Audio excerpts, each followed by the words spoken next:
Bharatiya Janata party के प्रदेश के महामंत्री और विधान परिषद सदस्य श्री सुभाष यदुवंशी, क्षेत्रीय अध्यक्ष श्री सत्येंद्र सिसोदिया जी, जिलाध्यक्ष सुधीर सैनी जी, राष्ट्रीय लोकदल के जिला के अध्यक्ष श्री संदीप मलिक जी, क्षेत्रीय अध्यक्ष योगेंद्र सिंह जी, पूर्व केंद्रीय मंत्री श्री संजीव बालियान जी, मंच पर उपस्थित भारतीय जनता पार्टी राष्ट्रीय लोकदल से जुड़े हुए हमारे सभी माननीय जनप्रतिनिधिगण, पदाधिकारीगण और लोकप्रिय प्रत्याशी, एनडीए की लोकप्रिय प्रत्याशी श्रीमती मिथिलेश पाल जी का समर्थन करने के लिए उपस्थित मीरापुर के मेरे सभी बहनों और भाइयों, सूर्य षष्ठी और दीपावली के उपरांत अब कार्तिक पूर्णिमा के स्नान की बारी आई है। गंगा मैया को कोटि कोटि नमन करते हुए भागवत भूमि सुख तीर्थ की इस पावन धरा को नमन करते हुए मैं आप सबका हृदय से अभिनंदन करता हूं, आपका स्वागत करता हूं। बहनों और भाइयों, कितना पुराना इतिहास है मां गंगा का। इस धरती माता के साथ हमारे इतिहास को जोड़ता है। विगत 5000 वर्षों से सुख तीर्थ, जिसे हम शुक्रताल के रूप में जानते हैं, दुनिया का कोई भी भागवतकार कथा व्यास बनने की विशेषज्ञता का पहला प्रमाण होता है कि इस पावन सुख तीर्थ में आकर के अपनी भागवत कथा का वाचन करे, और जब यहां वाचन कर लेगा तभी वह एक कथा व्यास के रूप में भागवतकार कहलाया जाएगा। 5000 वर्ष पहले महाराज परीक्षित को इसी पावन भूमि पर महाराज सुखदेव ने इस पावन कथा को सुनाया था। मुक्ति प्रदान करने वाली ये पावन कथा 5000 वर्ष से कोटि कोटि मानवों का, सनातन धर्मावलंबियों की मुक्ति का मार्ग प्रशस्त करते हुए उन्हें जीवन पथ पर आगे बढ़ने के लिए प्रेरित कर रहा है। और इस पुण्य क्षेत्र में कार्तिक पूर्णिमा का स्नान सुख तीर्थ में, गढ़मुक्तेश्वर में, मां गंगा के आंचल में जहां कहीं भी जगह मिलेगी, हर श्रद्धालु जाकर के स्नान करेगा। लेकिन बहनों और भाइयों, आपका पर्व और त्योहार आता है और पीड़ा होती है समाजवादी पार्टी को कि ये पर्व और त्योहार कैसे सुख और शांति से मना देंगे। आपने देखा होगा भारत निर्वाचन आयोग ने 13 नवंबर को चुनाव की तिथि घोषित की थी। सभी राजनीतिक दलों ने जनता जनार्दन की सुविधा और आस्था को सम्मान करते हुए चुनाव आयोग से अनुरोध किया था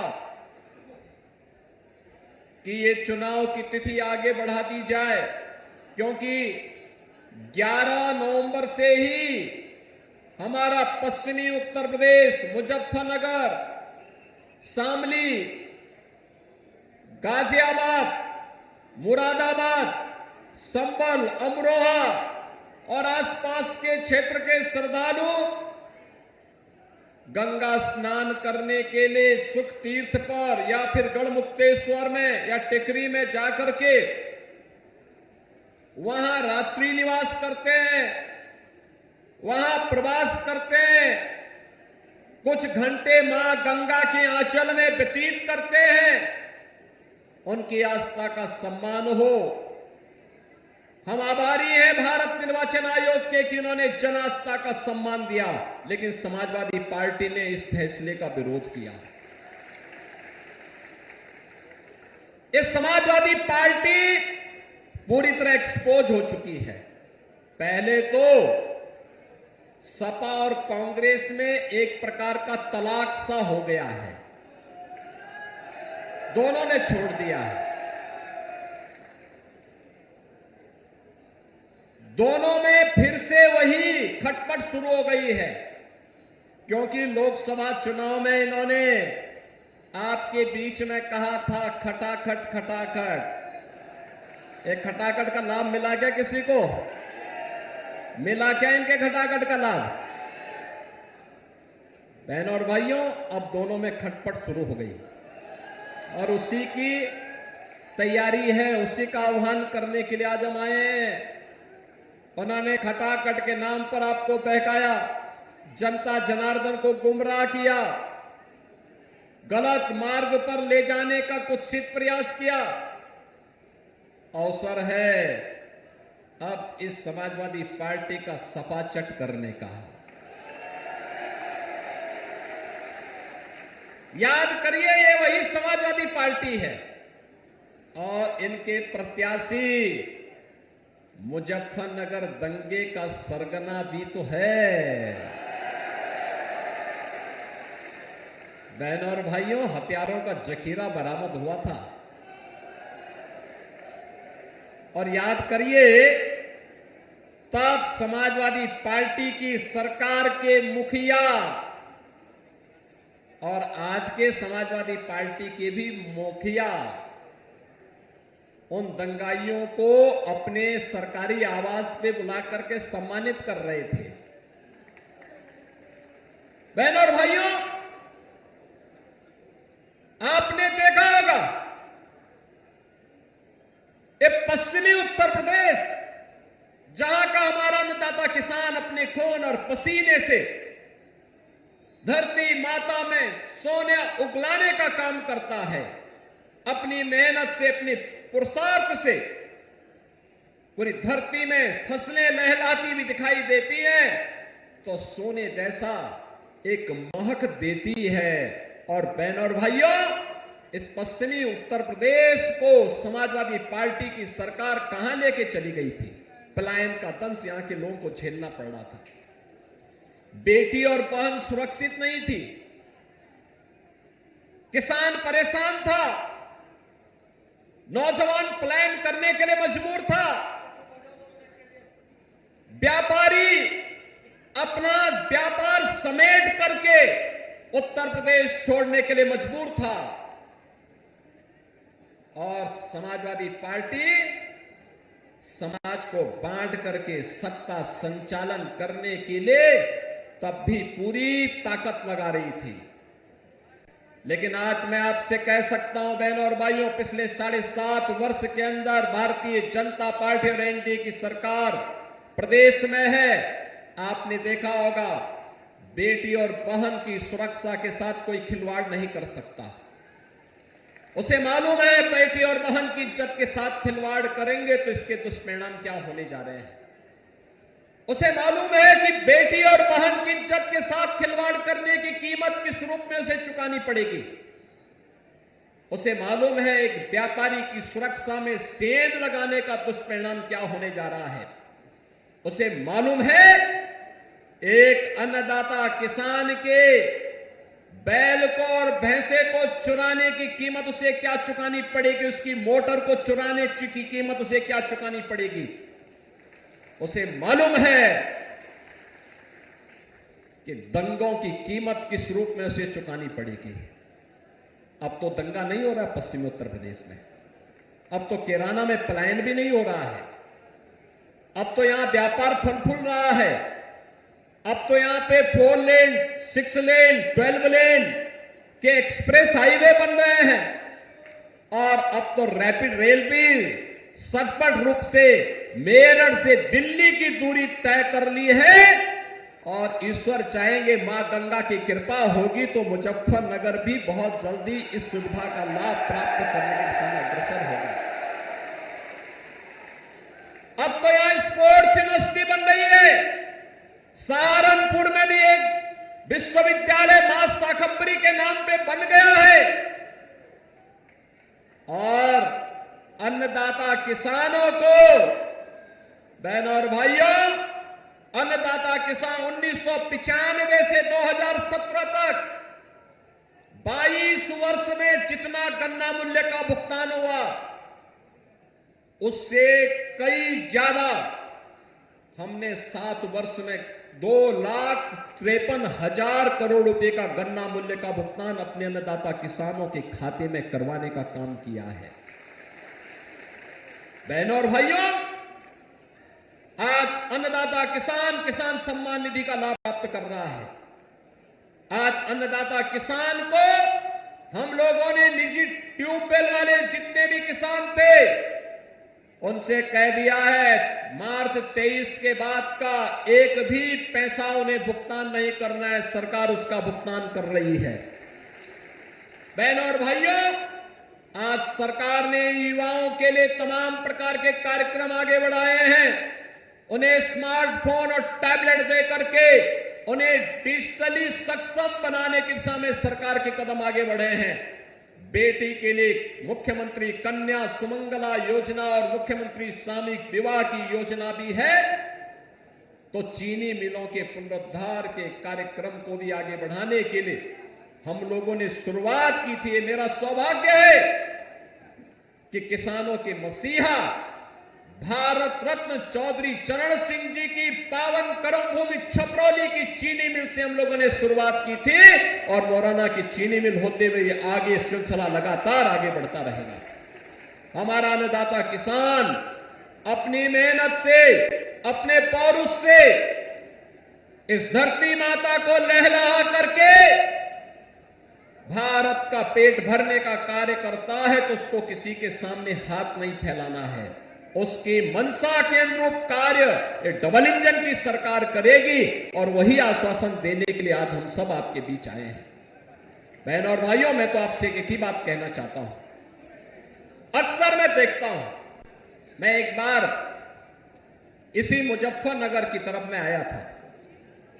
मुझे यहां पर एक कार्यकर्ता उस समय बोल रहा था, मैं यहां भाषण कर रहा था, तब तक पब्लिक के बीच से नारा आ रहा था। वो कह रहा था कि 12 से 17 के बीच में एक नारा चलता था और वो नारा होता था, जिस गाड़ी पर सपा का झंडा समझो बैठा है कोई। और बहनों और भाइयों, आज मैं कह सकता हूं कि जहां दिखे सपाई वहां बिटिया घबराई। आपने देखा होगा उनके कारनामों को। अयोध्या में नजारा आपने देखा होगा, कन्नौज में देखा होगा। ये नया ब्रांड है समाजवादी पार्टी का, ये नया ब्रांड है इनका। इनको लोग लाज नहीं, ये आस्था के साथ खिलवाड़ करने वाले लोग हैं। बेटी और बहन की सुरक्षा में सेंध लगाने वाले लोग हैं। इनके वास्तविक संस्कार देखने हैं तो समाजवादी पार्टी के मीडिया सेल के सोशल मीडिया हैंडल को देखिए, कितनी घटिया स्तर की बातों को ये लोग करते हैं। ये समाजवादी पार्टी के वास्तविक चरित्र को दिखाता है। और बहनों और भाइयों, मैं आप सबको इस बात के लिए आज कहने के लिए आया हूं, डबल इंजन की सरकार बेटी और बहन की सुरक्षा के साथ किसी को खिलवाड़ नहीं करने देगी। अन्नदाता किसानों के सम्मान के साथ किसी को खिलवाड़ नहीं करने देगी। व्यापारियों की सुरक्षा में किसी को सेंध नहीं लगाने देगी और युवाओं की नौकरी और रोजगार में भी किसी को किसी प्रकार से खिलवाड़ नहीं करने देगी। और अभी तो मुजफ्फरनगर की नई खबर आने वाली है, 60,000 से अधिक पुलिस भर्ती के परिणाम आने वाले हैं। और याद रखना, खेलते यहां के नौजवान है, अपने योग्यता के बल पर जो पहले उपेक्षित हो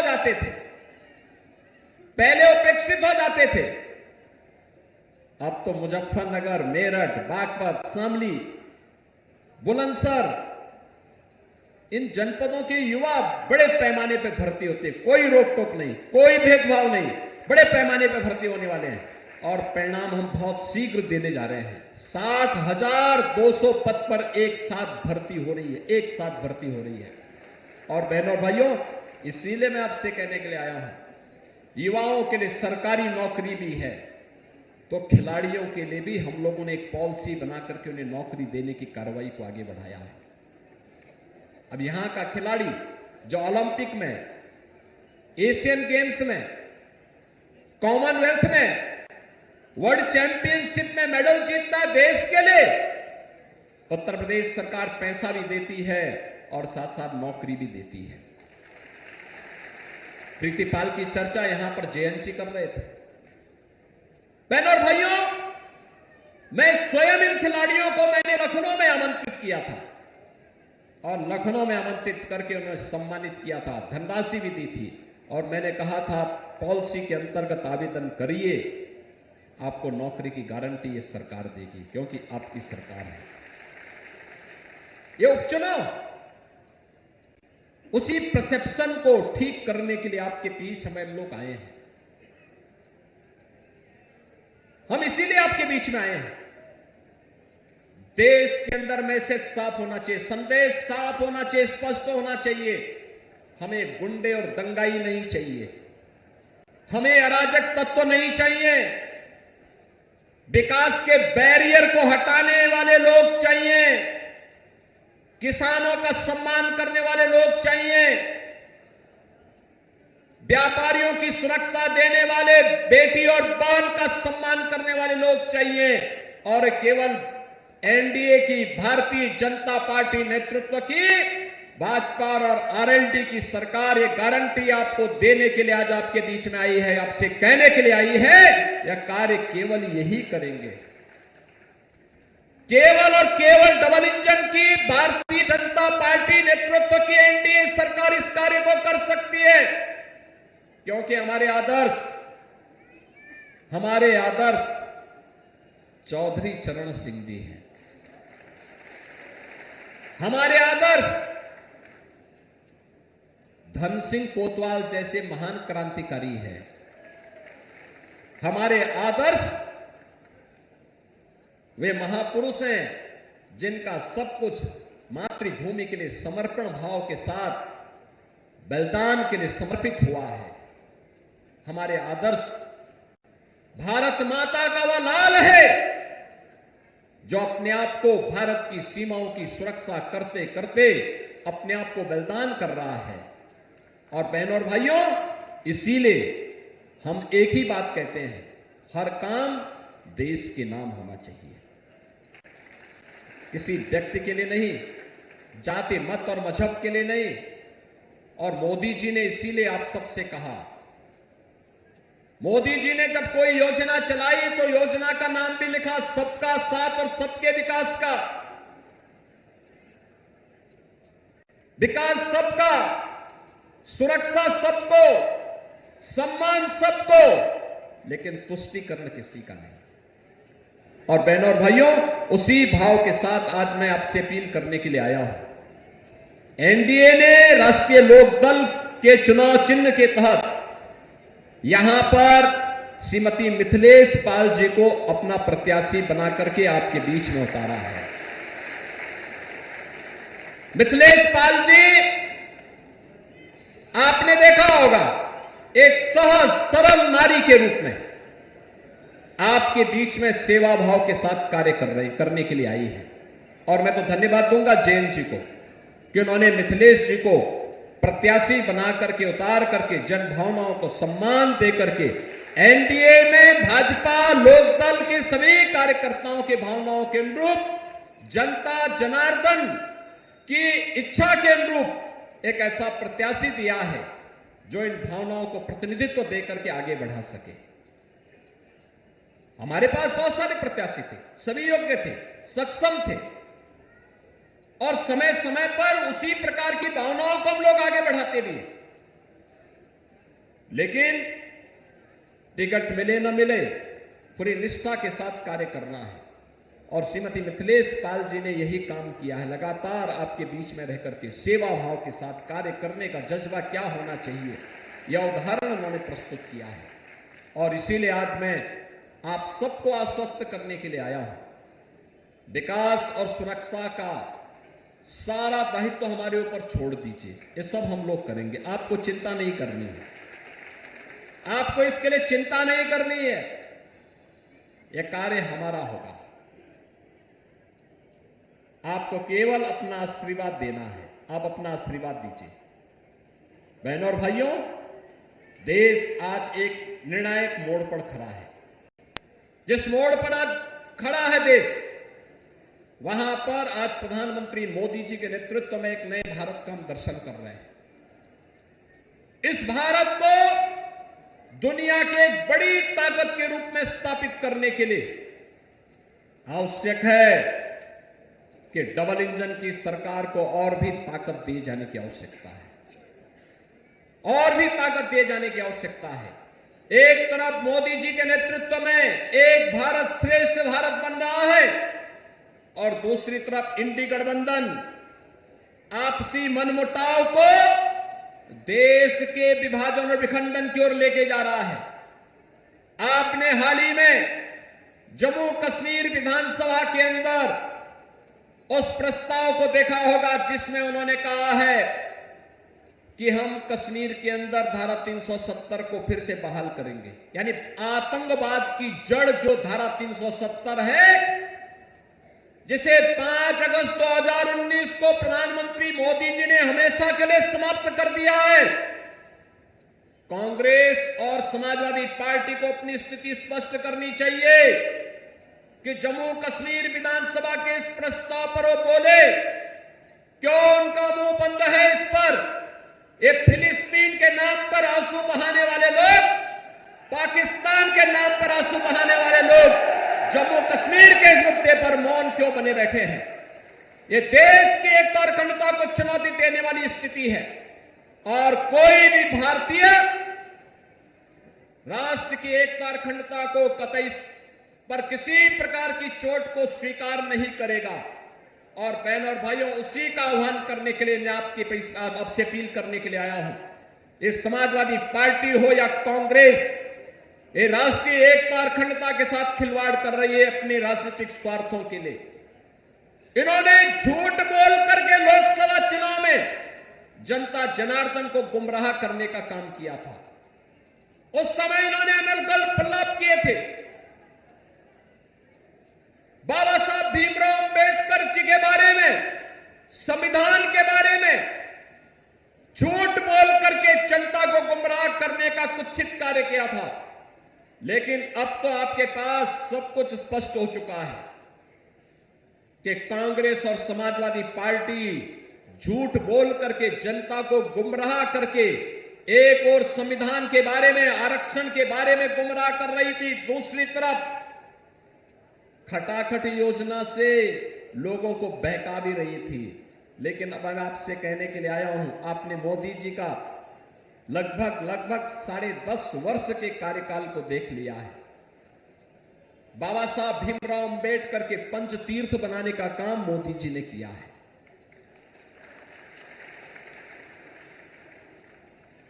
भारत रत्न के रूप में चौधरी चरण सिंह जी का सम्मान करने का काम मोदी जी के नेतृत्व में हुआ है। जबकि यह कार्य 1980 में होना चाहिए था, 1985 में होना चाहिए था, 1990 में होना चाहिए था। लेकिन एक लंबे कालखंड के बाद यह समय लगा जब किसानों को सम्मान मिला है और चौधरी साहब को भारत रत्न से सम्मानित किया है प्रधानमंत्री मोदी जी ने।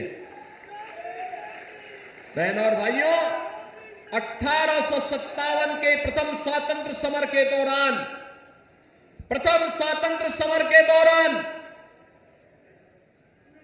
भारत के शौर्य का प्रदर्शन करके भारत की आजादी के लिए जिस महान क्रांतिकारी ने मेरठ में इस नेतृत्व को आगे बढ़ाया था, ऐसे धन सिंह कोतवाल जी के स्मारक को भी आगे बढ़ाने का काम डबल इंजन की सरकार ने किया है। और इसीलिए मैं आज आपके बीच में आया हूं आपसे कहने के लिए, ये हमारा सौभाग्य है कि उत्तर प्रदेश का पहला स्पोर्ट्स यूनिवर्सिटी हम लोग मुजफ्फरनगर लोकसभा सीट पर ही बना रहे हैं। और यह भी मेजर ध्यानचंद जो हॉकी के जादूगर थे उनके नाम पर ये वर्ल्ड क्लास फैसिलिटी हम वहां उपलब्ध कराने जा रहे हैं। हमारे यहां के खिलाड़ियों को अपनी प्रैक्टिस के लिए फिर यूरोप नहीं जाना पड़ेगा। यूरोप की सुविधा यही मेरठ में आपको मिलेगी, मुजफ्फरनगर में आपको प्राप्त होगी। वन डिस्ट्रिक्ट वन प्रोडक्ट में स्पोर्ट्स के हब के रूप में मेरठ उभरा है। जो मुजफ्फरनगर दंगों की आंच को झेलते झेलते झुलस रहा था, आज हमें प्रसन्नता होती है कि मुजफ्फरनगर अपने गन्ने की मिठास को दुनिया के अंदर पहुंचाने का काम कर रहा है। और उसी आह्वान के साथ आज हम सब आपके बीच आए हैं आपसे कहने के लिए कि बहनों और भाइयों, 20 नवंबर को चुनाव है, 20 नवंबर को चुनाव है। हमें चूकना नहीं है, चूकना नहीं है, अफवाहों के पीछे भी नहीं पड़ना है। 2013 के मुजफ्फरनगर के दंगों को अवश्य स्मरण करके रखना है। दंगा के सरगनाओं को सबक सिखाने के लिए और उनके बारूद पर पानी डालने के लिए हैंडपंप लेकर के मिथिलेश जी आए हैं। उस समय हथियारों के जखीरे इनके यहां बरामद हुए थे। हथियारों के उस जखीरे को तो हम तबाह करने ही वाले हैं, लेकिन उस बारूद के ढेर में पहले पानी हैंडपंप का पड़ेगा और उसको पूरी तरह समाप्त करने के साथ ही यहां पर डबल इंजन सरकार के लिए सहयोग करने के लिए श्रीमती मिथिलेश पाल को चुनाव विजयी बना करके भेजना है। बना के जिता के भेजेंगे, मिथिलेश जी को विजयी बना के भेजेंगे। मीरापुर के घर घर तक इस संदेश को लेके जाएंगे। भाजपा और आरएलडी के सभी कार्यकर्ता घर घर जाकर के जनता जनार्दन से अपील करेंगे, बताएंगे ना कि सुरक्षा और सम्मान के लिए, विकास और विरासत के लिए भाजपा और आरएलडी आवश्यक है, बताएंगे ना। इसलिए आरएलडी के प्रत्याशी के रूप में श्रीमती मिथिलेश पाल जी को भारी बहुमत से विजयी बनाने की अपील करने के लिए मैं आपके पास आया हूं। जो लोग श्रीमती मिथिलेश पाल जी को विजयी बना करके अपना आशीर्वाद देने के लिए आए हैं, हाथ खड़ा करके थोड़ा उनको आशीर्वाद दीजिए। मिथिलेश जी आशीर्वाद दीजिए एक बार।